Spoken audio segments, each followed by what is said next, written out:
اقرأ ورتل باقتدار آناء ليلك والنهار. ازرع بقلبك آية لتفوز في جني الثمار. طب حياتك إنها بالذكر زاهية المنى. قوم لسانك مبحرا معنا على تاج الوقار.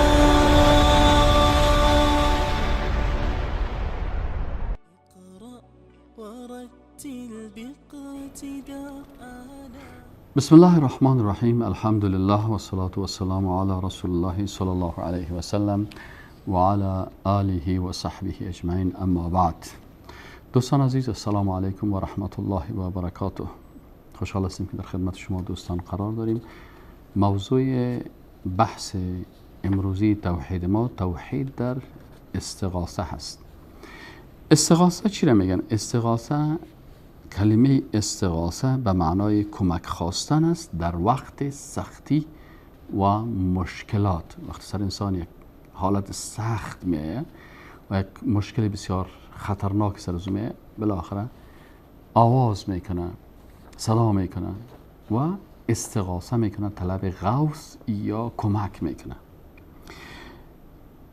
استغاثه توحیدی، استغاثه اقسام مختلف داره. شکل اولش استغاثه توحیدی ایمانی هست. این استغاثه است که از الله سبحانه و تعالی در عالم میشه، در عالم اسباب و ما فوق اسباب میشه. وقتی ما مشکل پیدا میکنیم پس آواز میکنیم برای الله که یا رب در اینجا برای ما این مشکل ما را پروردگارا تو حل بکن. و این از کجا یاد گرفتیم؟ از رسول الله صلی الله علیه و سلم. در سوره انفال در آیت 9 در استغاثه رسول الله صلی الله علیه و سلم الله ذکر میکنه که در غزوه بدر وقتی که رسول الله صلی الله علیه و سلم در مشکل می باشه و میبینه که تعدادشان کم است و تعداد دشمنای اسلام بسیار زیاد هستند، اینجا الله میگه استستغیثون ربکم، هنگامی که شما استغاثه میکنین در حالت سختی. استستغیثون ربکم، هنگامی که شما استغاثه میکنید ربکم به پروردگارتان، شما استغاثه کردین به پروردگارتان، فاستجاب لکم، پس الله اجابت کرد استغاثه شما را. دعایی که در حالت سختی و مشکل داشتین الله او را اجابت کرد. انی ممدکم بألف من الملائکه مردفین، الله گفت ما برای شما مدد میکنم با 1000 تن از ملائکه که در ردیف هم دیگر قرار دارند. و ما جعله الله الا بشرا، این نگشتان مگر الله برای چی؟ بر بشارت، در شما یک بشارت باشه. ولی تطمئن به قلوبکم، تا قلبهای شما اطمینان حاصل بکنه. و من نصر الا من عند الله، نصرت نیست مگر از جانب الله. ان الله عزیز حکیم، یقینا که الله سبحانه و تعالی غالب و با حکمت است. پس در اینجا رسول الله صلی الله علیه و سلم دستهای خود در دعای خود بالا میکنه که اللهم اغثنا، اللهم اغثنا، اللهم اغثنا. رسول الله صلی الله علیه و سلم استغاثه به کی میکنن؟ به الله میکنن.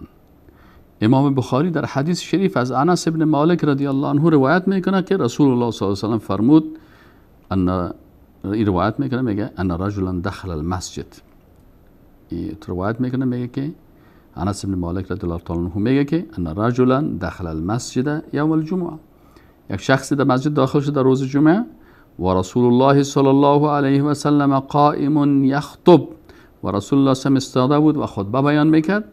فاستقبل رسول الله صلی الله علیه و سلم قائما، آمد این شخص در مقابل رسول الله صلی الله علیه و سلم ایستاده شد. ثم قال یا رسول الله، ای رسول الله صلی، هلكت الاموال و انقطعت السبل فادع الله یغیثنا. گفتن یا رسول الله صلی الله علیه و سلم هلكت الاموال، مالهای ما هلاک شد، و انقطعت السبل، راهها قطع شدن. فدع الله یغیثنا، دعا کن به دربار الله که الله ما را چی کنه؟ به کمک ما برسه. فرفع رسول الله صلی الله علیه و سلم یدیه ثم قال اللهم اغثنا اللهم اغثنا اللهم اغثنا. همین قسم بود که رسول اکرم صلی الله علیه و سلم به بارگاه الله استغاثه میکرد. پس ما امت رسول الله صلی الله علیه و سلم هستیم و رسول الله صلی الله علیه و سلم اسوه ما هست و ما با الله تعهد کردیم ما هر عبادت به طریقی رسول الله صلی الله علیه و سلم انجام میدیم. استغاثه دعا، استغاثه عبادت است یا نیست؟ بله عبادت است، در شامل دعا هست. پس وقتی که استغاثه عبادت است و رسول الله صلی الله علیه و سلم استغاثه به کی میکنه؟ استستغیثون ربکم، به پروردگارتان استغاثه میکنید. پس وقتی که رسول الله صلی الله علیه و سلم به الله استغاثه میکنه، ما چرا به غیر الله استغاثه بکنیم؟ ما چرا دست دعا را به بارگاه مخلوق بلند بکنیم؟ پس استغاثه‌ای که در عالم ما فوق اسباب است و مخصوص الله هست، باید از الله او را بطلبیم. و در عالم اسباب استغاثه از یک انسان در سختی ها کمک خواستن از یک مخلوق در دایره تواناییش میشه. چه قسم در دایره توانایی ازی هست؟ مثل که ما و شما میخوانیم که فاستغاثه الذی من شیعته علی الذی من عدوه، در سوره قصص آیت 15 در قصه موسی علیه السلام به همراه امو شخصی که از بنی اسرائیل بود. وقتی که این انسانی که از بنی اسرائیل بود به همراه فرعونی در جنگ بود، پس این شخص بنی اسرائیل استغاثه کرد به کی؟ به موسی علیه السلام در عالم اسباب. پس استغاثه در عالم اسباب درست است وقتی که یک شخص توانایی از او داشته باشه در مو مجال. اما در آنچه که این توانایی از او نداره، پس در عالم ما فوق اسباب دست دعا بلند کردن به یک قبر یک مخلوق، یا فلان برای ما دختر بده، یا فلان برای ما بچه بده، یا فلان مرا از مشکل نجات بده، به پیش مجسمه ایستاد شدن یا پیش یک قبر ایستاد شدن یا پیش یک مخلوق، در او چیزی که باید او از الله تقاضا شود. اینجا وقتی که الدعاء هو العباده، دعا عبادت است، استغاثه از دعا یک نوع از دعا هست که دعا در هر حالت میشه و استغاثه در حالت میشه که انسان بسیار در حالت بحرانی و خطرناک است و اینجا قلبش سیاتر و مشکل گرفتار است، پس جیغ میزنه یا رب یا الله یا رب اغثنا اللهم اغثنا. و رسول الله صلی الله علیه و سلم وقتی که مشکل را به الله میگه اللهم اغثنا، یا الله تو نازل میکنی بارانه، قدرت به دست خودت است، اللهم اغثنا. پس ما باید دعاهای خدا و عبادتهای خدا به طریقه رسول الله صلی الله علیه و سلم بکنیم. و در عالم اسباب یک نوع استغاثه هست که او را استغاثه حرام میگن. او کدام استغاثه است؟ او استغاثه در یک چیز از یک مخلوق که ناجایز است. مثلا یک نفر در حالت سختی از مثلا پیش یک ظالم میره، پیش قاتل میره و برش میگه که من استغاثه به تو میکنم که فلان نفر قتل بکن. این استغاثه چی است؟ ناروا هست. یک روایت است، یک حدیث شریف است که این بسیار دی راستا برای انسان ادب استغاثه را میآموزانه. امام طبرانی روایت میکنه که فی زمن النبی صلی الله علیه و سلم منافق یؤذی المؤمنین. میگه در زمان نبی صلی الله علیه و سلم منافق بود که برای مسلمان ها ضرر میرسن. فقال بعضهم قوموا نستغیث برسول الله صلی الله علیه و سلم من هذا المنافق. گفت بیاین استغاثه میکنیم به رسول الله صلی الله علیه و سلم از شر از منافق. فقال له، اینا رفتن پیش رسول الله صلی الله علیه و سلم و برش گفتن یا رسول الله ما اومدیم فلان منافق است برای ما ضرر میرسانه، ما اومدیم که پیش تو استغاثه بکنیم. رسول الله صلی الله علیه و سلم میگه فقال له النبی صلی الله علیه و سلم انه لا یستغاث بی، و ما استغاثه نمیشه، و انما یستغاث بالله، استغاثه به کی میشه؟ فقط برای الله میشه. اینجا علما یک نظر دارن و علما میگن که اینجا رسول الله صلی الله علیه و سلم در این مشکل میتونست امرای از اینا کمک بکنه، ولی رسول الله صلی الله علیه و سلم تأدباً به خاطر که بر از اینا ادب استغاثه رو یاد بده، حتی در این مسئله که رسول الله صلی الله علیه و سلم تواناییش هم داشت، بر از اینا فهماند که استغاثه به کی میشه؟ به الله میشه. از این خاطر علمای اسلام چی میگن؟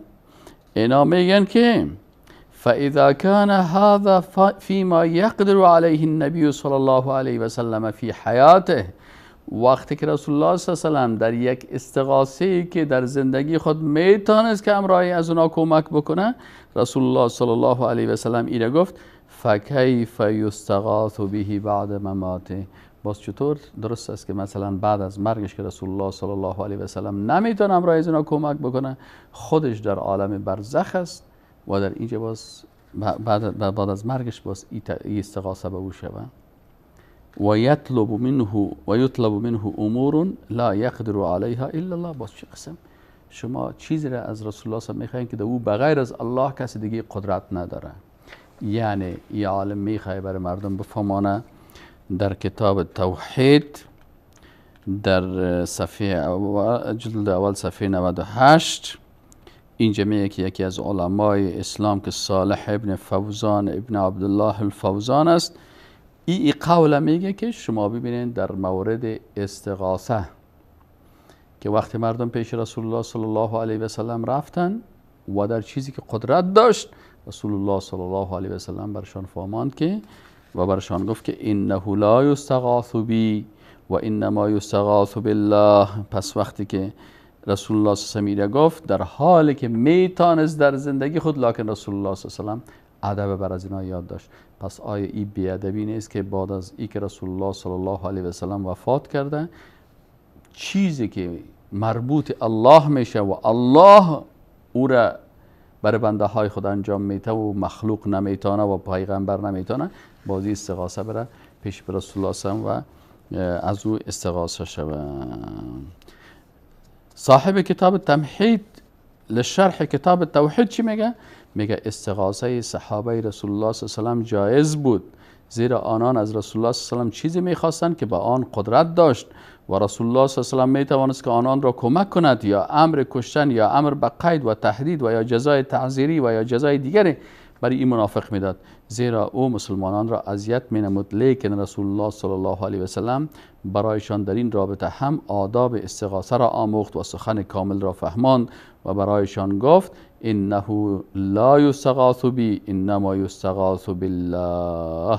پس اینجا وقتی که رسول الله صلی الله علیه و سلم استغاثه را بر زنا تعلیم میده، پس استغاثه توحیدی حقیقی که یک مسلمان موحدی یک تاپرست باید او را مراعات بکنه، او استغاثه است که مطابق کتاب الله و سنت رسول الله صلی الله علیه و سلم به دست به بارگاه الله بلند شود. اما قسم دست به بارگاه الله بلند شود که رسول الله صلی الله علیه و سلم بر ما تعلیم داده است.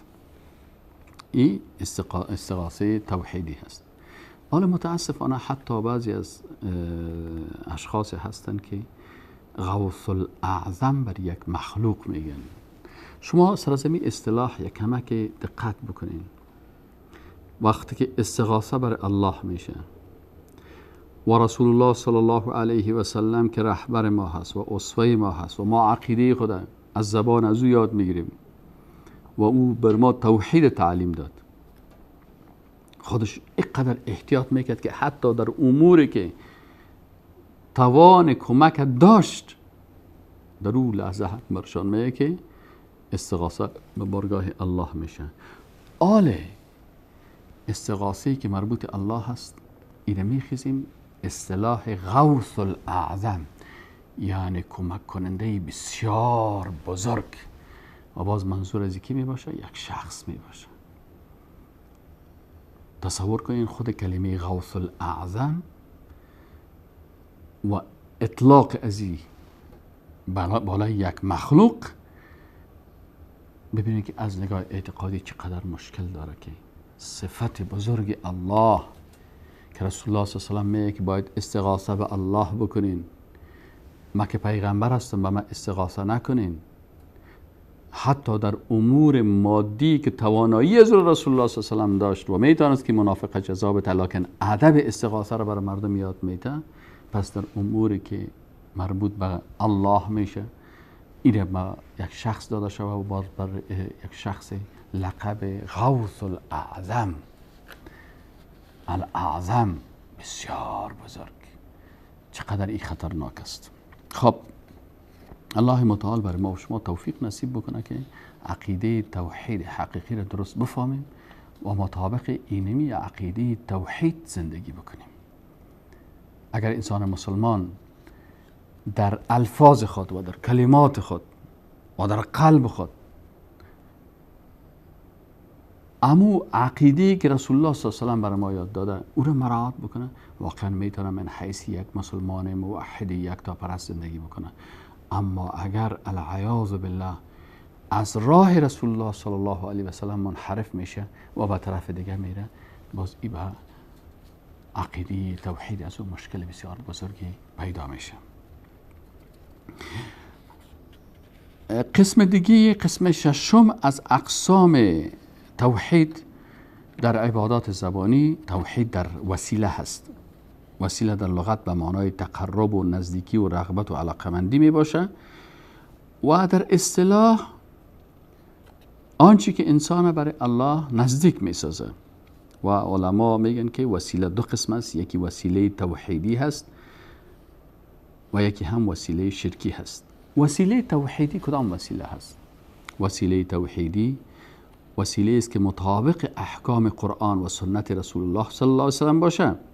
و وسیله توحیدی دو قسم است، یکی وسیله تکوینی هست و یکی وسیله تشریعی. ما باید وسیله تکوینی را هم بفهمیم و تشریعی را هم بفهمیم. اینال برای وسیله تکوینی چی هست که الله سبحانه و تعالی در زندگی مادی برای ما امور چی کرده؟ بعضی از امور هست که الله سبحانه و تعالی این وسایل خلق کرده در هر چیز. مثلا آب وسیله هست برای رفع تشنگی، پس ما آب می نوشیم به خاطر رفع تشنگی خود، به خاطر که وسیله تکوینی است الله سبحانه و تعالی این خلق کرده و در خدمت ما قرار دادم. غذا هست وسیله تکوینی هست. به این شکل که وسایل تکوینی را که الله بر ما اجازه داده که باید از او استفاده بکنیم استفاده میکنیم. قسم دوم وسیله تشریعی هست. وسیله تشریعی کدام یکی است؟ وسیله تشریعی است که برای تقرب و نزدیکی به الله توسط قرآن و سنت بیان شده است. پس این وسیله چی است؟ تشریعی است. ما باید بفهمیم که وسیله تشریعی کدام یکی است. وسیله تشریعی او است که در قرآن و سنت بر ما او وسیله بیان شده است. در وسیله تعریف وسیله تشریعی علما چی میگن؟ میگن وسیله تشریعی هر سببی که انسان را از طریق آنچه که الله در قرآن و سنت مشروع نموده است و انسان را به مقصد میرساند و این وسیله خاص برای مؤمن است که متابعت از امر الله و رسولش میکنه. و هر وسیله که الله در کتابش و رسول الله در سنتش این بیان کرده که شما اینی کارا بکنین. به این اساس وسایل تشریع باید از کجا گرفته شود؟ از کتاب الله و سنت رسول الله صلی الله علیه و سلم. در آیت شریف الله سبحانه و تعالی چی میگه؟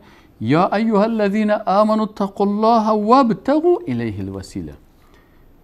الله میگه که الله سبحانه و تعالی میگه یا ایها الذین آمنوا، ای مؤمنان، اتقوا الله، بترسین از الله، وابتغوا الیه الوسیله، و برای الله وسیله بگیرین. خب الله امر که شما وسیله بگیرین. پس این وسیله چی است؟ وسیله تشریعی هست. به خاطر از اینکه الله را راضی بسازین چی بگیرین؟ وسیله بگیرین. حالا این وسیله چی است؟ باید این ما با دقت بیاییم پیش مفسرین اسلام در قرآن و سنت ببینیم و بالاخره این وسایل ببینیم که مثلا وسیله نجات چی هست. وقتی به قرآن مراجعه میکنیم الله سبحانه و تعالی در سوره والعصر چی میگه؟ میگه والعصر ان الانسان لفی خسر. والعصر، الله قسم یاد میکنه به عصر که انسان در چی است؟ در زیان و نقصان است. الا الذین، مگر کسانی که چهار وسیله را بگیرن.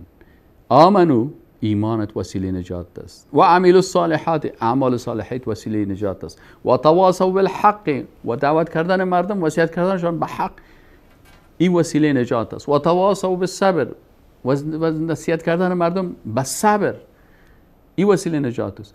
پس الله سبحانه و تعالی وسیله را بر ما بیان کرد. پس انسان در نقصان است، وسیله نجاتش چی است؟ الله بر ما تعیین کرد. در این آیت قرآن چی میگه؟ وابتغوا الیه الوسیله، شما به الله وسیله بگیرید. و در سوره عصر بر ما وسیله نشان میده که وسیله چی است؟ وسیله را نشان میده که ایمان است، اعمال صالح است، تواصوا بالحق و تواصوا بالصبر است. حالا ببینیم که علمای مفسر در طول 14 قرن وسیله را چه قسم تعریف کرده. وسیله را مثل که بعضی مردم اشخاص میگن، آیا اشخاص است؟ در قرآن خود گفت که اعمال است، ایمان است، عمل صالحه هست. اینجا چی میگه؟ علامه ابن جریر طبری رحمه الله در تفسیرش چی میگه؟ در تفسیرش میگه واطلب القربة الیه بالعمل بما یرضیه. وابتغوا الیه الوسیله را چه قسم تفسیر میکنه علامه ابن جریر طبری؟ میگه قربت است به عمل به آن چیزی که او را راضی میسازه. شما باید ببینید امروز در این وقتها بعضی اوقات بعضی دوستا را دیدیم در بعضی از مجلس ها وقتی که بحث شده سر این مسئله آمده گفته که والا صاحب همین وسیله که است، وسیله عبارت از چی است؟ پیش یک شخص میریم، پیش یک بزرگ میریم، در قبر میریم، در فلانی جا میریم، باز او وسیله ما میشه. در حالی که خب پیش از قبر بعضی کسا که پیش قبر ها میرن میگه این ما وسیله میکنیم. شما ببینین که در کدام جای کدام مفسر اینمی وسیله را انسان قرار داده. تمام مفسرین که شما ببینین بدون در نظر داشت مذهبش، تمام مفسرین قرآن در طول 14 قرن امیر بیان میکنن. از این خاطر ببین که نظریات مفسرین کرام در این راستا بخوانیم. ببینین علامه ابن جریر طبری میگه واطلب القربة الیه بالعمل بما یرضیه. ببینین وسیله چی شد؟ عمل شد، عمل خود انسان شد، شخص نشد. ای خب میم جامع البیان فی تعبیل القرآن تفسیر طبری جزء 8 صفحه 403. علامه حافظ ابن کثیر چی میگه؟ اون میگه تقرب زمان حاصل میگردد که کسی اوامر الله را مطابق طریقه رسول الله صلی الله علیه و سلم انجام دهد. و این آیت قرآن میاره که فذکرونی اذکرکم واشکروا لی ولا تکفرون، سوره بقره آیت 152. صاحب تفسیر منتخب ای چی میگه؟ صاحب تفسیر منتخب میگه که بدان که تمامی تکالیف شرعی در دو چیز حصر شده است که سومی ندارد. اول آن ترک ممنوعات و به آن توسط اتقوا الله اشاره شده است. وقتی که میگه یا ایها الذین آمنوا اتقوا الله میگه ترک ممنوعات، و دومیان اجرا نمودن اوامر که به آن توسط وابتغوا الیه الوسیله هست. پس شما وقتی که عبادت الله را میکنین از محارمش دوری بکنین، از ممنوعات دوری بکنین. یا ایها الذین آمنوا اتقوا الله، از الله بترسید، به محارم به ممنوعات نزدیک نشین. و در قسمت دومش میگه که وابتغوا الیه الوسیله، یعنی اوامر الله سبحانه و تعالی را شما انجام بدین. صاحب تفسیر الوسیط چی میگه؟ او میگه وسیله به وزن فعیله به معنای آنچه که توسط آن توسل صورت میگیرد و به الله انسان را نزدیک میسازد. چی از او که توسل کنیم توسط از او وسیله و الله از او راضی میشه؟ انجام دادن طاعت ها و ترک گناهان است. علامه شهاب الدین محمود ابن عبدالله حسینی الوسی چی میگه؟ میگه وسیله به وزن فعیله به معنای آنچه که توسل به آن جسته می شود و تقرب به الله می نماید. از چی؟ از فعل اطاعت ها و ترک معصیت ها. صاحب تفسیر نصفی چی میگه؟ میگه کلمه وسیله برای هر آنچه که به آن توسل به الله می گردد استعاره گرفته شده است از انجام دادن طاعات و ترک گناهان. علامه شوکانی چی میگه؟ میگه ظاهر این است که وسیله که قربت و نزدیکی می باشد بر تقوا به هر چیز از نیکی ها صدق می نماید که بندگان به آن به پروردگارشان تقرب می نمایند. علامه ابن تیمیه چی میگه؟ میگه وسیله که الله به آن امر نموده است که طلب گردد و از ملائکه و انبیا خبر داده که آنان هم آن را طلب می نمودند، وسیله است که با آن تقرب به الله صورت می گیرد از واجبات و مستحبات. واجبات و مستحبات وسیله نجات است. این وسیله هست. خب و به این شکل تمام علمای اسلام که هستن اینا چی میگن؟ در مورد امی آیت شریف که الله سبحانه و تعالی میگه اولئک الذین یدعون یبتغون الی ربهم الوسیله، وقتی که اینا وسیله میگیرن پس این وسیله چی است؟ وسیله عبارت از اعمال صالح خود انسان است و سوره والعصر کافی هست که الله سبحانه و تعالی میگه کل مردم والعصر ان الانسان لفی خسر الا الذین، مگر کسانی که اینی وسایل گرفتن، وسیله اول آمنو، وسیله دوم و عملوا الصالحات، وسیله سوم و تواصوا بالحق، وسیله چهارم و تواصوا بالصبر.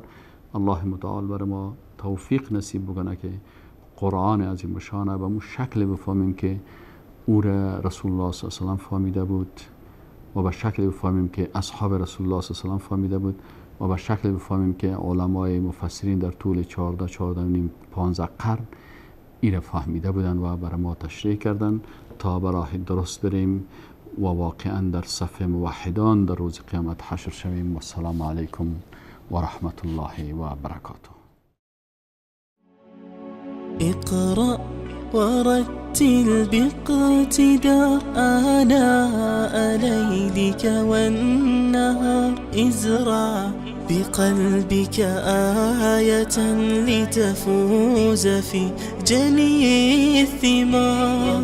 طب حياتك إنها بالذكر زاهية المنى. قوم لسانك مبحرا معنا على تاج الوقار.